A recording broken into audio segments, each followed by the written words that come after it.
Welcome to the pre-class video assignment for section 3.1. In this next couple of sections, we're going to be looking at using power series to solve differential equations. 3.1, for the most part, is just a review of power series. So we're going to go over here some of the important information about power series. At the end of this section, when we do this in class together, in this section, we'll solve a couple of easy ones. And then in the next section, we will look at solving some slightly trickier ones. So basically in this section, we'll see a couple of first order DEs that we can solve using power series, and we will look at second order ones in the next section. But anyway, let's review some power series then. So what is a power series? Basically, a power series is a infinite sum with a variable left in it. So we have an x remaining inside of it. The idea here is that what you can think of here is that a power series is basically an infinite degree polynomial. It basically has a bunch of polynomial terms, and a series, the sum goes on forever. So this could go up to degree infinity, which of course is not really a thing, but in this case, that's not a bad way to think of it.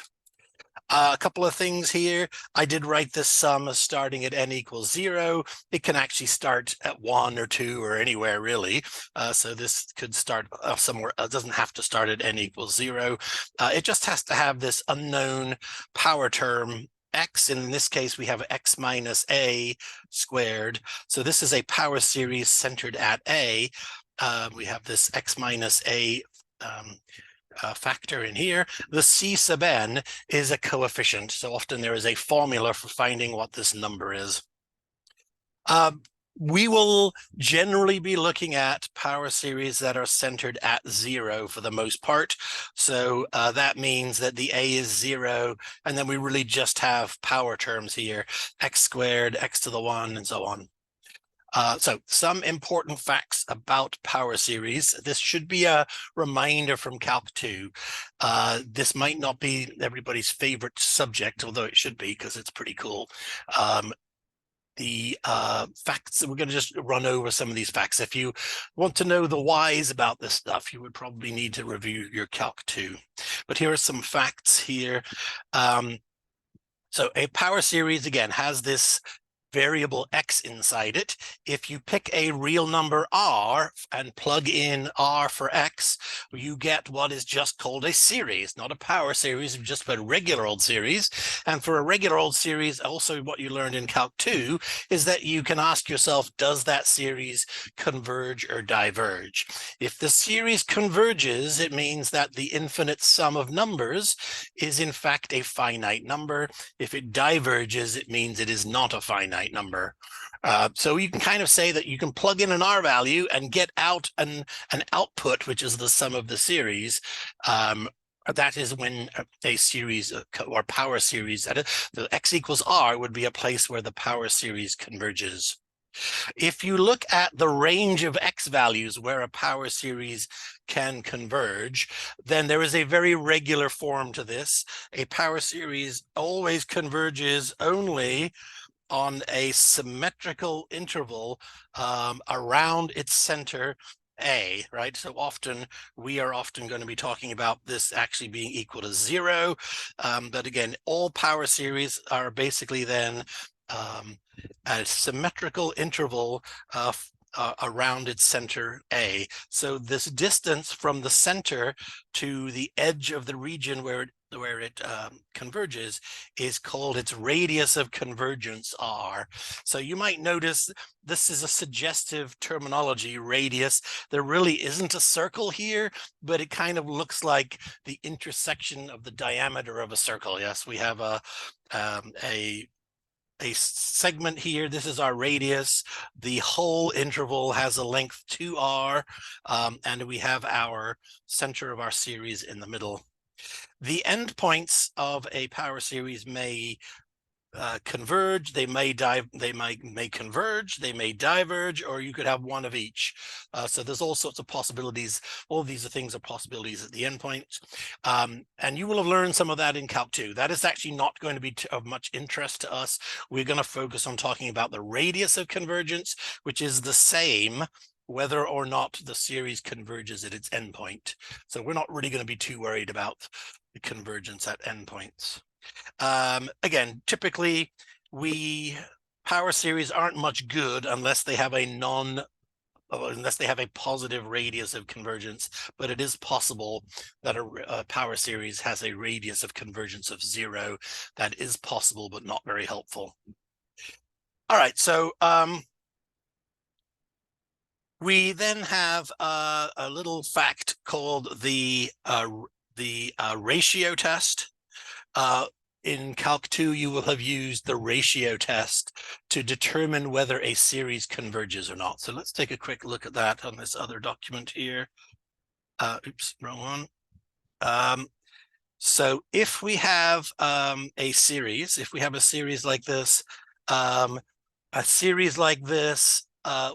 we can test it for convergence using the so-called ratio test. So from Calc 2, you might remember, in order to test the ratio test, you form this special limit. This is basically the limit of the absolute value of the ratio of consecutive terms. So you do one term divided by the term that came before it in absolute value. If you compute this limit, if that limit is less than 1, including 0, you have a convergent series. If it is greater than 0, if it is greater, that is a typo. If it is greater than 1, the series diverges. If the L equals 1, then there is no conclusion. So that is a typo. My apologies. So you should remember this from Calc 2. So give this a go. You can try this on a couple of examples here on my Open Math. And then the second example. All right, so then back to our notes here for a second. The other use of the ratio test is you can use the ratio test to determine the radius of convergence. So in order to determine the radius of convergence, we basically force the ratio test to be true and see what values of x satisfy the condition. So questions in Calc 2 were often stated, determine the interval and radius of convergence. I'm really not concerned about this. Let's just find the radius of convergence. The only difference between finding radius and interval of convergence is whether or not we have convergence on the endpoints. And like we stated a minute ago, not that worried about the endpoints. So let's just look for radius of convergence. So the idea here is we take our ratio here, our power series here, and we apply the ratio test limit. So we make the ratio test limit, which is the limit of this term at n plus 1 divided by this term itself. So we plug in n for n plus 1 everywhere, divide by the term itself, put the whole thing in absolute value, and simplify. So if this is going to work, generally what happens is, and I often don't even write this first step out, I just go right to the next step, which is I've got a fraction divided by another fraction. So flip and multiply the second part, and then things should cancel out. So I've got my n plus 1 term times the reciprocal of my nth term in absolute value. And then lots of things should hopefully cancel out. So 5n cancels with all but 1 5 in that numerator. X to the n cancels with all but 1 x in the numerator. N factorial cancels with, so n plus 1 factorial is n factorial times n plus 1. So n factorial cancels with everything but the n plus 1. So cleaning this up a bit, we get this. This is the limit we're trying to evaluate initially. Then think about what this says. I have an absolute value here, yes? The only thing that can possibly be negative is the x. So the x has to stay inside the absolute value. The limit is for n. X does not depend on n, so x has to stay in absolute value, but does not have to stay inside the limit. So I can actually pull out absolute value of x outside my limit, and then look at this limit like this.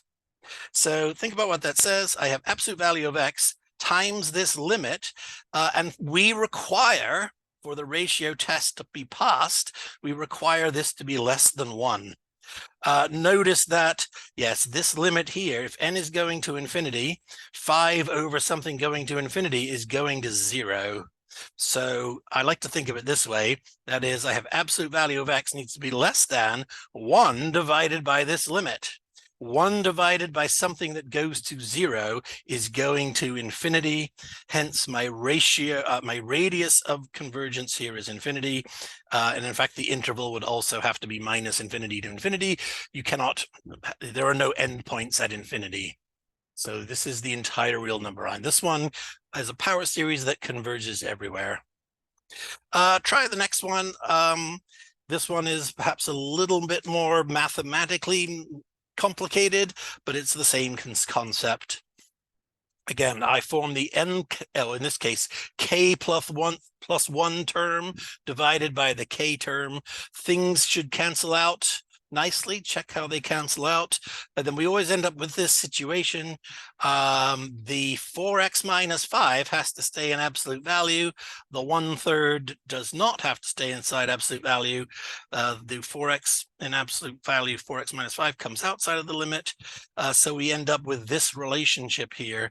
And again, we have to require that this be less than 1 for convergence. So this tells us which x values make that true.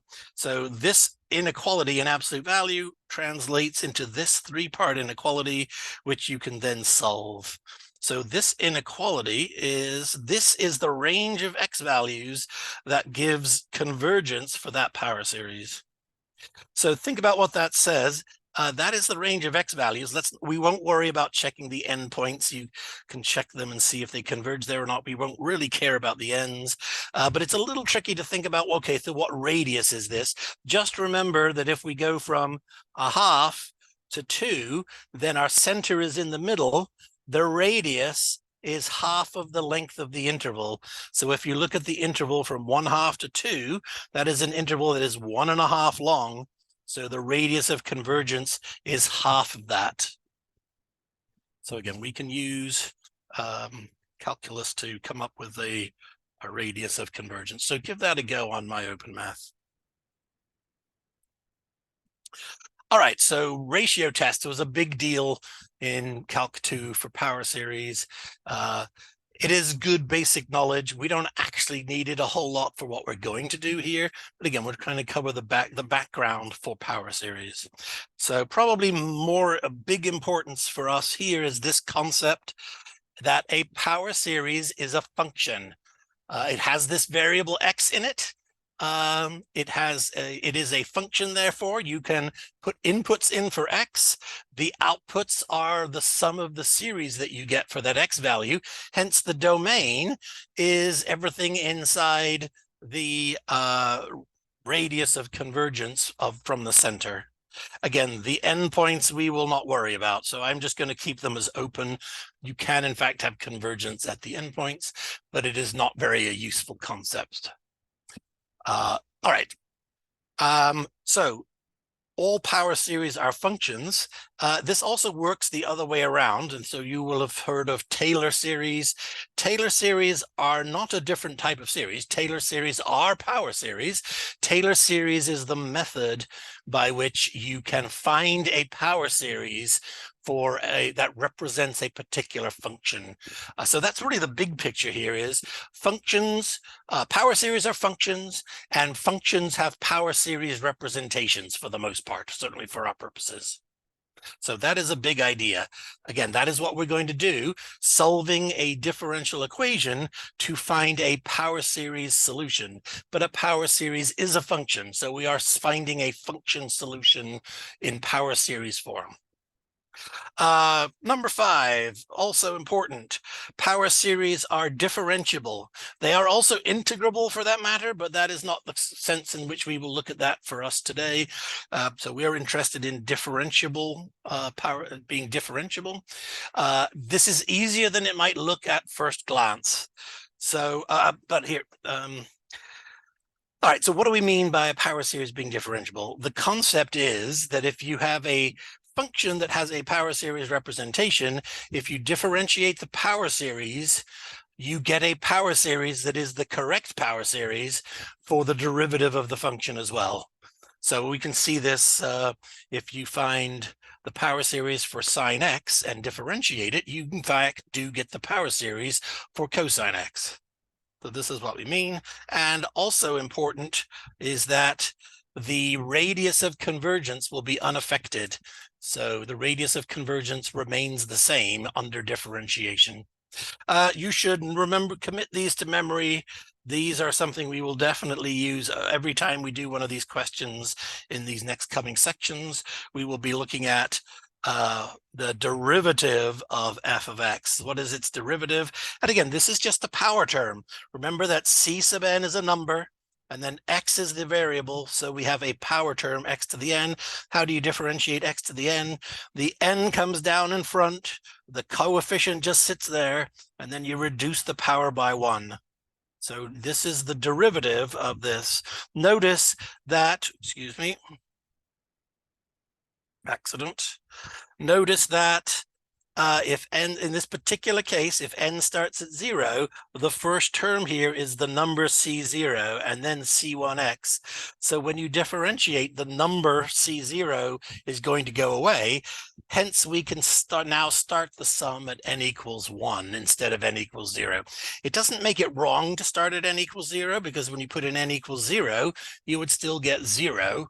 So it doesn't make it wrong, but it will be useful for our work to come that we recognize this little fact, that under differentiation, if that first term is a constant, we can move the sum up, the index up one unit. And again, then similar idea, this is the second derivative. Take a look and commit that to memory. Other very important property here that we will need for our work going forward. This is probably not something you ran into Calc 2, but hopefully it's fairly obvious. It is the identity property. If the power series is identically equal to 0, the only way this happens is if all the coefficients are 0. It's like saying if 2x squared plus 5x equals 0 identically, the only way this happens would if that's the wrong way around.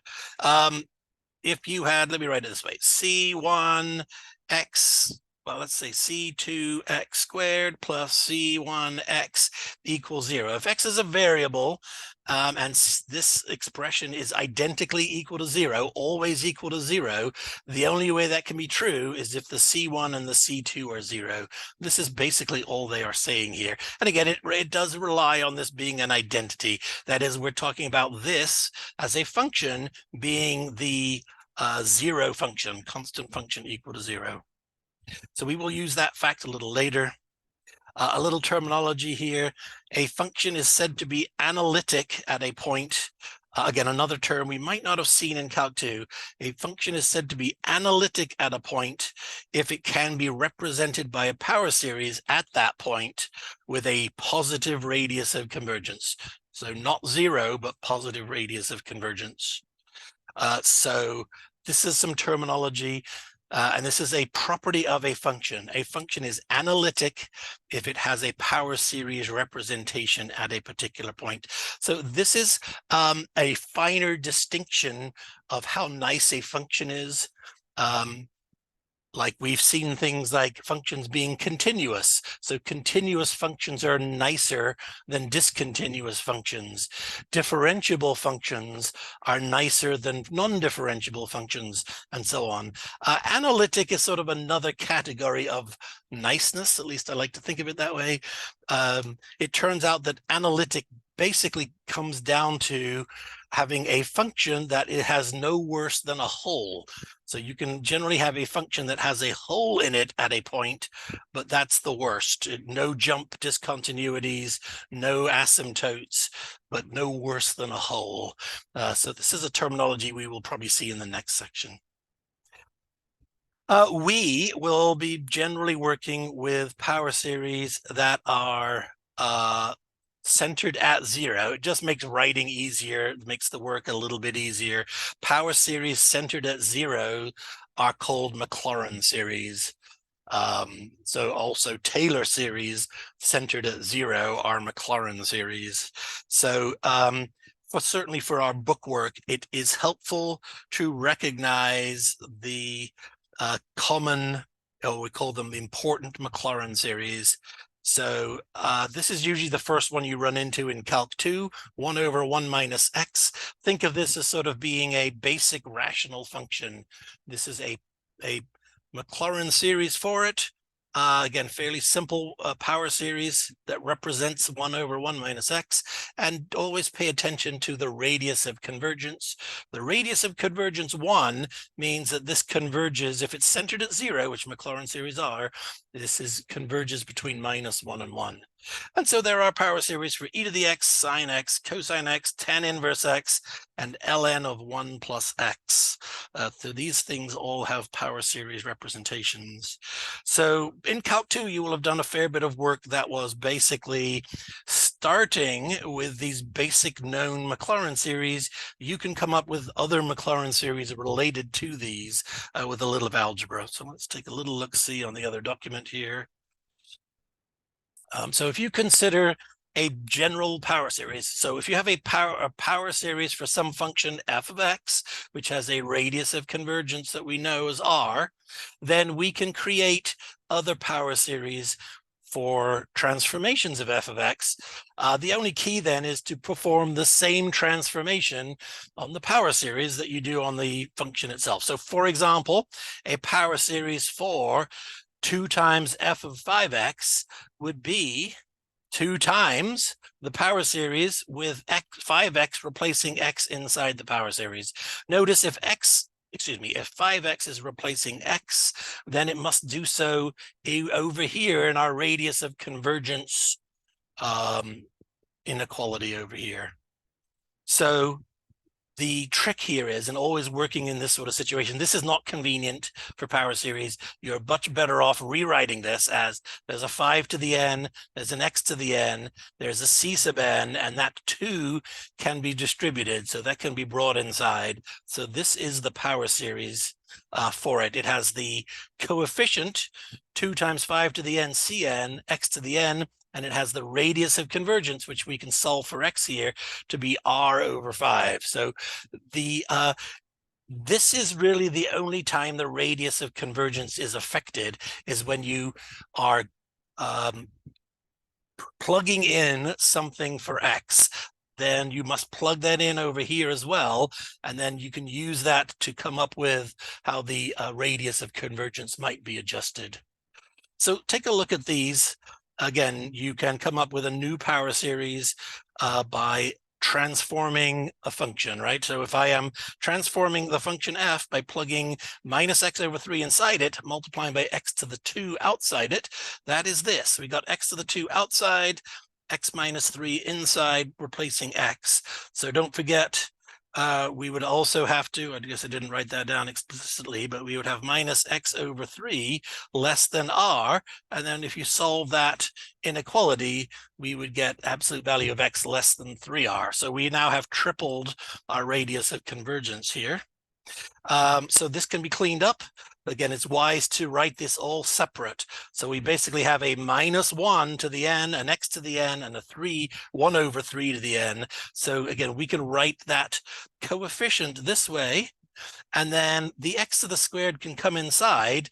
And so we have an x to the n times x to the 2. So you add the exponents here and get this new power series with this new radius of convergence and so on. So take a look at these. Again, there are a couple of examples for this in my open math. So give those a go. We'll try those here. Oh, well, actually, here's a couple of actual examples first. So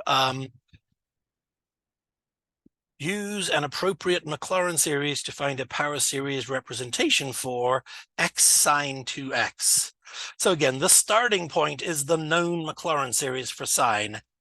We jot that down. We also jot down its radius of convergence. So sine of 2x is put the 2x inside for x. Again, for convenience of working with this, I then immediately want to write it as 2 to the 2n plus 1 times x to the 2n plus 1. Then we've also put 2x in for x, so we put 2x in for x here. But since the radius is infinity, yes, we're halving the radius. Half of infinity is still infinity, so the radius remains infinity. And then the last thing we need to do, and maybe I didn't need to do this in 2 steps, but we can then multiply by x. So multiplying by x, we can bring this inside and then multiply by x to the 2n plus 1 times x, so we get x to the 2n plus 2. Doing this on the outside does not affect the radius of convergence. So this is the power series representation for x sine 2x. Here's a similar one. This is a rational function, x squared over 1 plus 3x. For a rational function like this, we would start with this known starting point with the radius of convergence of 1. So what do we need to do to this? Well, I need to plug in a minus 3x for x, yes? We got to make it double negative here to make it plus. I would need to plug in a minus 3x for x. So 1 over 1 plus 3x would be this, right? Put the minus 3x in here, put the minus 3x in here. So our radius of convergence has become 1/3. Then again, it's wise to separate this out. Minus 3x to the n is minus 1 to the n, 3 to the n, x to the n, with this radius of convergence. And then the last thing we need to do is multiply by x squared. So if you multiply by x squared, we can bring that inside. And basically, x squared times x to the n is x to the n plus 2. Radius of convergence is 3. So again, we have an example on my open math for that.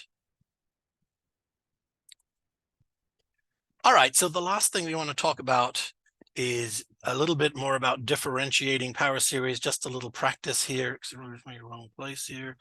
How do we differentiate power series? This is easier than it looks. We differentiate it. Again, a power series is a polynomial, basically. So differentiating it is like differentiating polynomials, which is fairly easy. Yes, the power rule. So you can look at this term by term. So here is a generic power series, C0 plus C1x plus C2x squared, and so on. If you differentiate this, you get the C0 goes away. You get C1 is now the constant term, 2C2x, 3C3x squared, and so on. So this would be the correct power series representation for f prime. And again, the radius of convergence is unaffected by differentiation.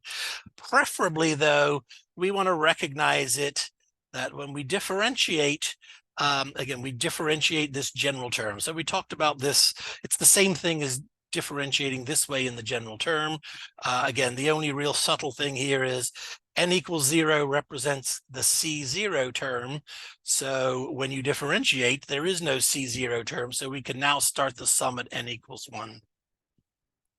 So try this on a couple of examples. So this was the one we just did previously.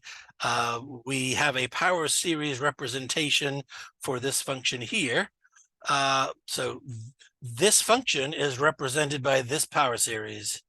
So how do we differentiate this? So notice if you put in n equals 0, you would have an x to the x squared is the first term. So this term is going to start out with, let's write it this way, the first term here, if n equals 0, is going to be a x squared. That is going to be your first term. The next term is going to be a minus 1 and a 3 and an x to the 3. That is the second term. and so on and so on and so on. So I can see when I differentiate, the first term is not going to go to 0. So, but when you differentiate, you can just differentiate this term. The n plus 2 comes down in front. The previous coefficient is still sitting there, and we have an x to the n plus 1. At this time, the n stays n equals 0 because the first term was not a constant. So this would be our derivative here. So again, it looks more intimidating than it is. It is just differentiating a power term. So give a couple of power series derivatives a go. The first one, and then there should be a second one for you.